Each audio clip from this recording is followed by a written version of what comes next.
Well, as you can see, I have just returned from another shift at work. A couple weeks is actually a relatively short one, and the last few days are always the busiest. It gets to the point where I lose touch with the world outside of my own immediate comings and goings.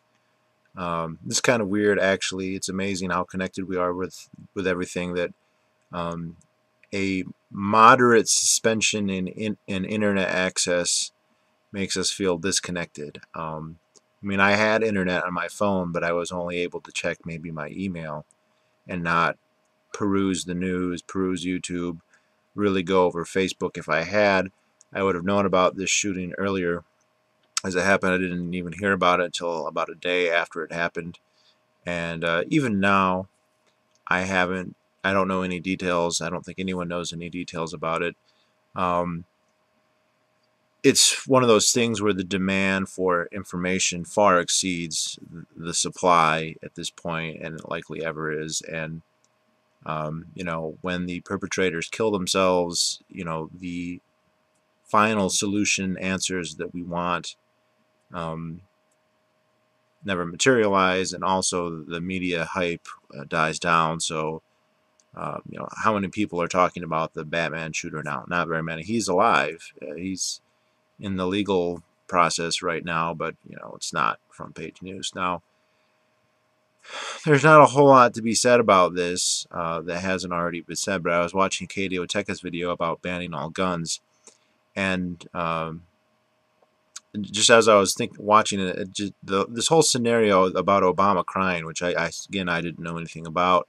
I just now, before I made this video, took the time to watch his brief press conference, and kind of reinforced my reaction of watching his video, Katie Oteka's video. Is when someone like Obama or other politicians, or even not politicians, just regular gun control people, uh, come out after a tragedy like this, it reminds me of a remarkable piece of footage that's on YouTube in many places. And it's a video clip of Norman Finkelstein fielding a question at a university about Palestine and Israel. And I think that what happened in that video is very, very analogous to the type of um, disingenuous, hypocritical grandstanding that we're getting now. Now, I think most people have probably seen this clip. Norman Finkelstein, I read 2 of his books about Israel and Palestine. I believe I don't agree with his politics. I think he's much more left-wing. I've heard some people say he's an anarcho-syndicalist, so he would be something akin to Noam Chomsky. YouTube user Anton Beatty, mostly defunct user, unfortunately, has interviewed him a couple times, and I was impressed enough by this one very brief clip of Finkelstein that I actually purchased and read some of his books. Like I said, I've read 2 of them. I think he's probably got maybe 5 or 6. But um, in this clip, Finkelstein is giving a speech. I don't see the entire speech, but it's about the oppression of the Palestinians by the State of Israel. And he takes questions, and he's very, very open to taking questions. He knows that what he says upsets a lot of people, and he wants those people to be able to speak to him and to vent their frustration and to challenge him. And a girl comes up to the microphone, sweatshirt, good looking, as far as I'm aware, and she starts to ask a question, and she says, during his speech, he referenced Germans and Jews and Nazis. And then she starts to break up, and basically she starts to cry right there, and she says it's insensitive um, and offensive. That's the magic word here. It's offensive for him to even be mentioning these topics. And before she can really go any further, he tells her, um, in, I think, a tremendous display of showing how one should react to this. He says, I don't respect that anymore.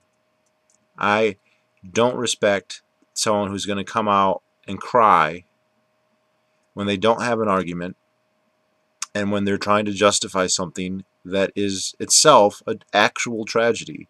You can tear up and be sad, but then to use those as a justification for something that's at least as bad, if not worse, means that those tears don't mean anything, that they're manipulative tears, that they're cynical tears. And the phrase that we use in English and the one that Finkelstein used is that they are crocodile tears. And if you want crocodile tears, and if you want to see this clip, you just type Norman Finkelstein crocodile tears and you'll see it. I'm gonna guess most of my subscribers have already seen it.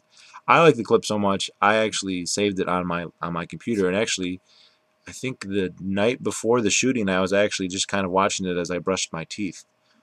It gives you an idea what I do on my free time. They are crocodile tears. And then he goes on to say, for you to use a tragedy to justify what Israel does to the Palestinians is itself a tragedy and is outrageous. And this is exactly how I feel about politicians and even non-politicians who come out and they don't usually cry but express remorse about these shootings, these tragedies, as people just call everything a tragedy now, I guess. Which is not to diminish the enormous personal loss that many people are going to feel about something like this, but I mean, we can't all take personal hurt because of this, you know. That's disingenuous. I mean, it's one thing to acknowledge, hey, I'm empathetic, I can understand that. You can understand it, but you don't necessarily feel it, not to that extent. The reason we know that his tears are politically motivated, most likely, is that he himself murders children, and far more than the numbers that were killed here. He is the commander-in-chief of the world's largest, most powerful military organization in the world / in history, an organization that has a pretty bloody history. Even if we go back in the pre-big government days, we're talking about the Trail of Tears, the Indians, all that. But in his tenure, they are engaged in a global war on terror, so-called, which is essentially a war that is waged in the context and on civilians, mostly, even by their own admission, even accepting their definitions of what a terrorist is. Most of the people that they kill and maim are not terrorists. They're simply in the proximity of areas where the government thinks there might be terrorists, which is nothing. I mean, you can't call that burden of proof. That's being unbelievably trigger happy. And I also like to point out the justifications that they use for these killings are way flimsier than the ones Bush used. So if the liberal apologists out there want to say, oh, you know, he's got to fight the terrorist, whatever, then you guys should have been the first ones out there supporting George W. Bush when he was doing it. Because honestly, even, I mean, at least Bush knew to put in there the idea that there's weapons of mass destruction. That was a lie, but you needed some kind of justification. That lie isn't even there. It's just these people are terrorists, and most of these people aren't terrorists. Most of these people, even the ones they're targeting, are upset that we are there, and so they are resisting us. And so we call them terrorists, and then we kill them and anyone around them. And Obama is directly and sometimes very in a very detailed way involved in these drone strikes, and he doesn't cry. And like his speech today, or the one where he cries, he talks about these children are going to be scarred for life. They got interrupted in school, and look, they target weddings, they target funerals, they target households. Even when they don't target those things, they still hit them and cause damage to them. And does he cry about that? Does he ever shed a tear about that? No. And he says, I'm not the president of the United States. I'm mourning just like anybody else. No, most people don't call a press conference when they're there to mourn. It surprises me how gullible a lot of people can be. Politicians are pathological liars. It's kind of interesting because most people, if you tell them that, will agree, But then they see him come out on stage, literally on stage. It would be one thing if somehow you knew Obama personally, you knew a politician personally, and he was visiting you in your dining room, or your parlor, or in your basement or something, and he broke down in tears, and there were no cameras around, and you might think, oh well, what's the political gain there? He's not really, he's not really getting my vote.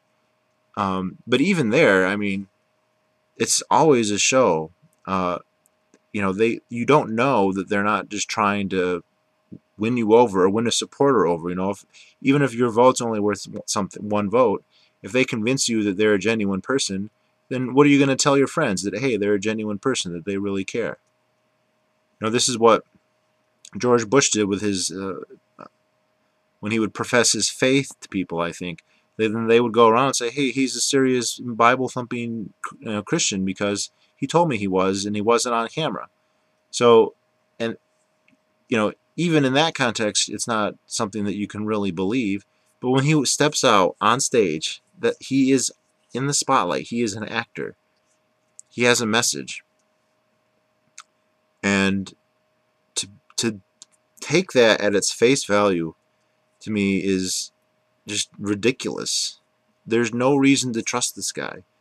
I mean, he's so eaten up about this, but he can, in a very cold way, order the deaths of children in other countries, which, I mean, the only way that that could really be okay with him is if he was racist, and if he just thought, well, little American babies, little white American babies, that's the tragedy, but when we kill brown babies in Pakistan, who cares? They're taking, there's too many of them anyway.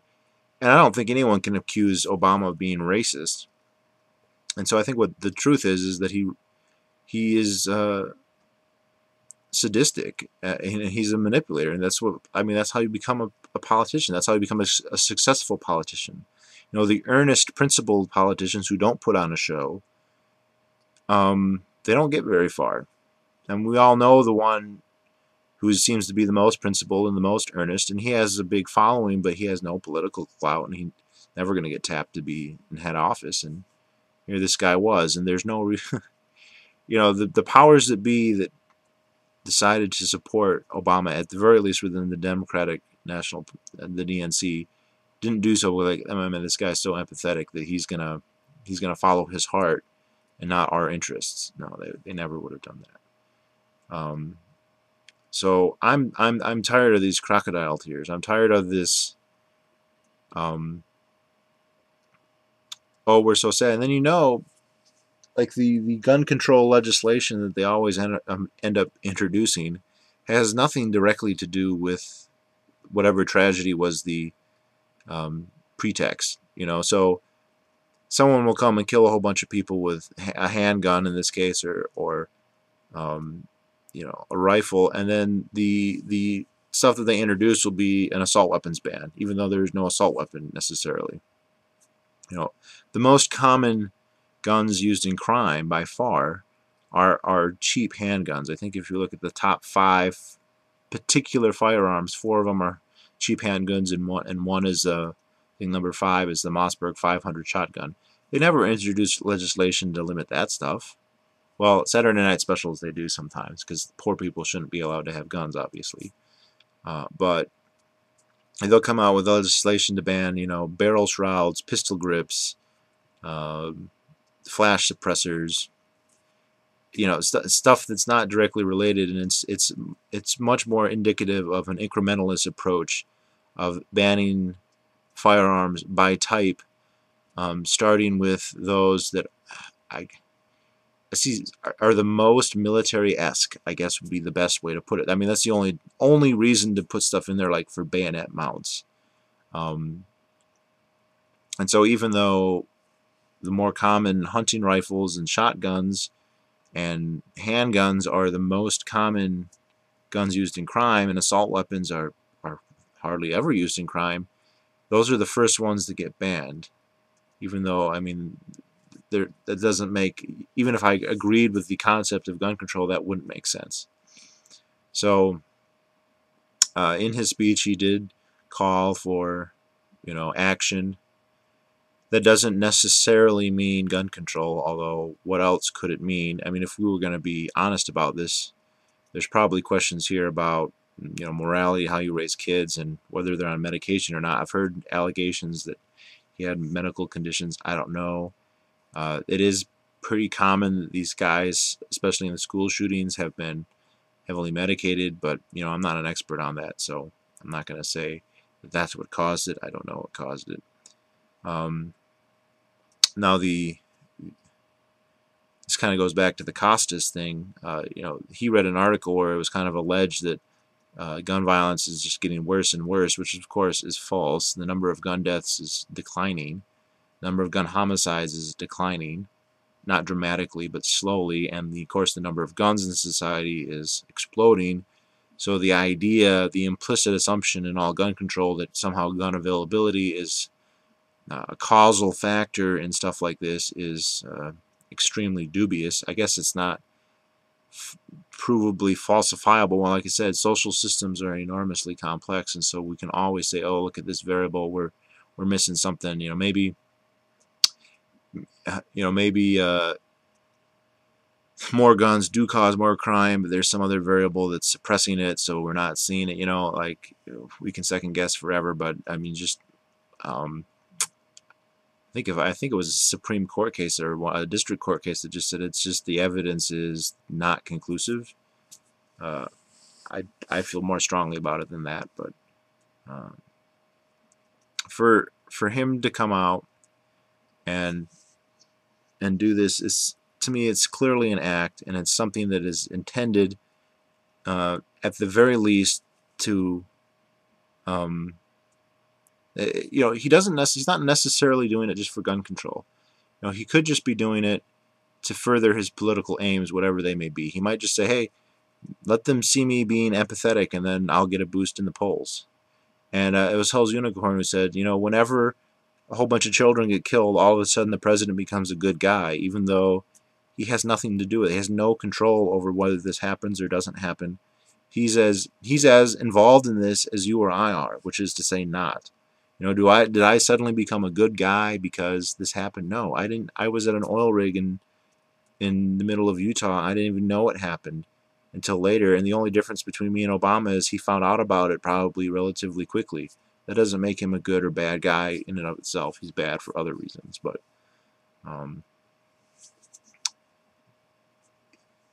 you know, even if he wasn't trying to do gun control, he's trying to use this for political advantage, just to make himself look good, maybe to advance some other policy. If he's trying to use this as leverage for gun control, that's even worse, because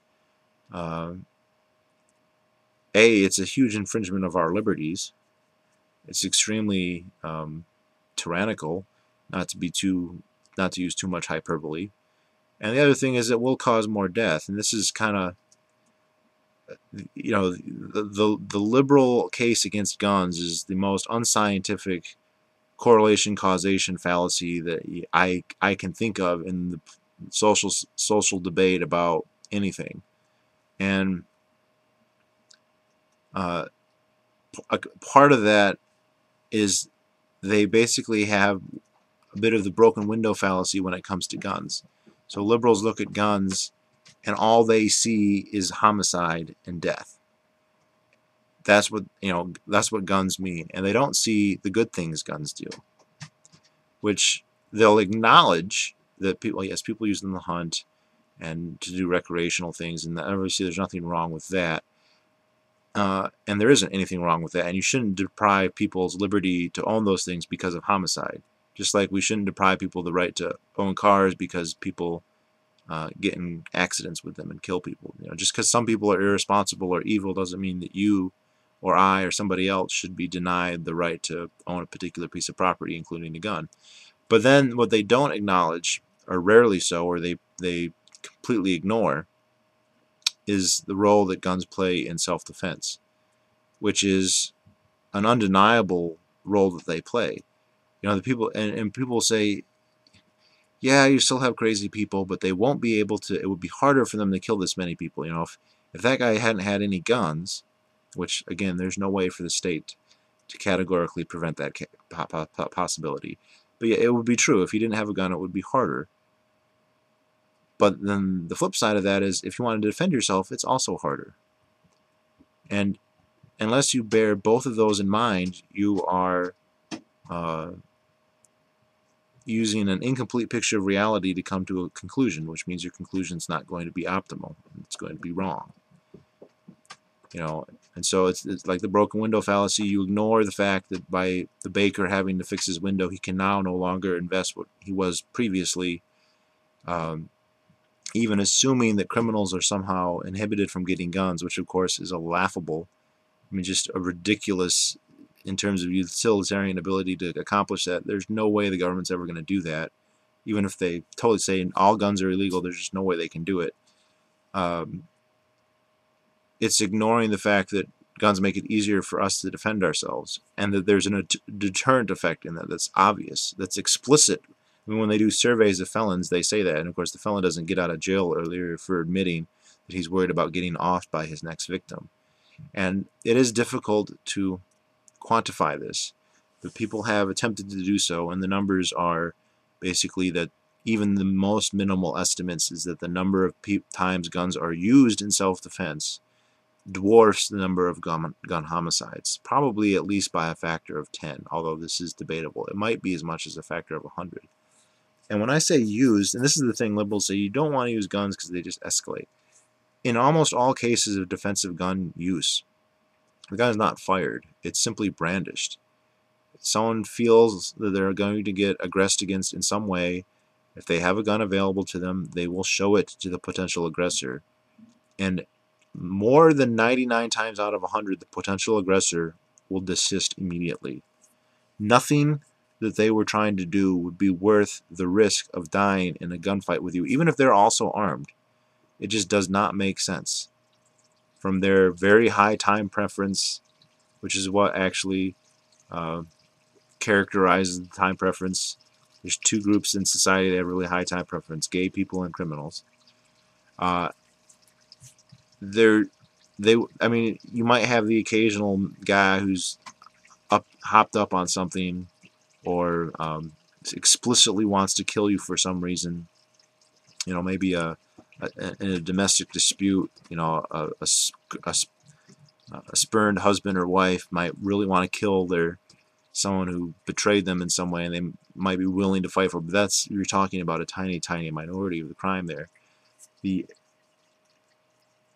typical criminal is going to, if confronted with a firearm, is going to leave as quickly as possible, and no shots will be fired, and it won't be logged in the police books because nothing happened that could be called a crime. So it doesn't really get into the statistics, but they've done surveys, scientific surveys. Criminologists have done this. Gary Kleck especially comes to mind, but he's not alone. People have criticized Kleck, but when other researchers have done similar surveys, they come up with similar numbers. So unless there's a vast conspiracy of all of them to fudge these, which is not above the Brady campaign to claim, I think it's reasonable to assume we're talking hundreds of thousands. My guess is in the low millions, and I'm not just saying that. That's what many of the estimates say of defensive gun uses. So when you weigh that on the one side, and then tragedies like this and all other gun homicides for that matter, it's not, the scale's not balanced, but it's not one-sided on the way that liberals think it is. Liberals tend to think it's one-sided, that guns only mean death, they only mean suffering. When guns in society in the United States mostly mean sitting in your closet gathering dust, and then next to that they mean mostly shooting at targets or hunting, and then after that as a business, and somewhere down the list is use in either defensive or aggressive use in crimes, in which case the defensive uses outnumber the aggressive uses. So you take it all in, where the kinds of gun control they propose does not relate to the crimes that supposedly justify the control. The fact that he's a politician, and I say he, but I could be talking about Caroline McCarthy or Dianne Feinstein, or any politician who supports this, or any liberal who supports this. And they're on a stage, they're there to act. And then the other thing, where are all his tears for all the children he murders? And for that matter, all the liberals who support him, where are their tears for those people? You know, is that any less of a tragedy? I mean, it's one thing, apparently this guy had some kind of issue with his family, and he took it out this way. Well, how would it feel if we don't even have an issue? It's like, we thought someone was at your wedding and they weren't, but we thought they were, so we shot a Hellfire missile, and you know, now half your family is dead, and you're covered in third-degree burns. How, like, what's worse? I don't even. And then here he's gonna get vilified even though he's dead, and of course the perpetrator is dead. So I don't know if that counts as justice or not, but it's not a horrible injustice that is what you have when the guy who perpetrates the Hellfire missile strikes is getting a Nobel Peace Prize. That's fucking injustice. And I'm sick and tired of it. And unfortunately, we have to see this every time this happens, which again, thankfully, is not that frequently. John Lott asserts, and he's a decent enough academic that I don't doubt him, that, you know, these types of mass homicides have been happening at a steady rate since World War II. You get the same about number every year. They are premeditated, apparently, and when they're premeditated like this, there's really not a whole there's nothing you can do policy-wise. You know, we can hypothetically have a chance. You know, what if a cop pulled him over on the way there and arrested him? Oh, then it wouldn't have happened. But there's no way to make a law that makes that more or less likely to happen. And some people have pointed out, I don't know the details, but if this guy was as old as he was, and the laws of Connecticut are the way they are in most states, he wasn't legally allowed to own any handguns. So apparently someone who was allowed to own them obtained them. It's the classic straw man, which is something that can't really be anything, like, nothing can be done to stop that. So other than to ban them for everyone. So we'll see what he attempts, but even with stuff like this, I don't think Congress can be made to move on this. I am encouraged that there's a big part of this country, and I think it's more than half, that when they see this, they do not think that gun control is a solution. There's a minority, the liberal minority, who believes that this is just yet more definitive proof in their minds, not in reality. It's not even evidence, but proof in their minds that, you know, the United States has a huge gun problem, and we do, because there's too many restrictions and not enough ownership and not enough use, but that's not what they have in mind. But most people tend to view this as something that's more or less inevitable, and no proposed injunction against gun rights would be worth the cost. And I'm glad, but that does not mean the politicians aren't hubristic enough to try and do so anyway. They are God kings after all.